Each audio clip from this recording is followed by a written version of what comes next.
నీ కష్టార్జితం నీవు అనుభవిస్తావు, నిశ్చయముగా అనుభవిస్తావు.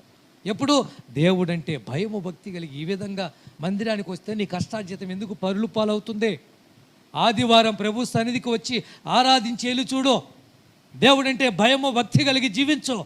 ఆయన త్రోవలను నడువు. ఎందుకు నీ కష్టార్జితం పరులు పాలైపోతుంది? ఎందుకు నీ కష్టార్జితం వడ్డీలు పాలైపోతుంది? ఎందుకు నీ కష్టార్జితం హాస్పిటల్ పాలైపోతుంది? ఎందుకు పోయిద్దండి? డబ్బెందుకు పొదుపు కాదు, డబ్బెందుకు మిగలదు. ఎందుకు మిగలటం లేదు తెలుసా మీకు? ఎవరినో ఒకరిని మోసం చేసి సంపాదిస్తున్నావు.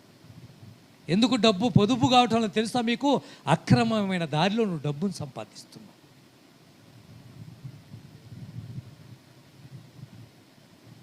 యోధా ఇస్కరీతు మనందరికీ పరిచయుడే.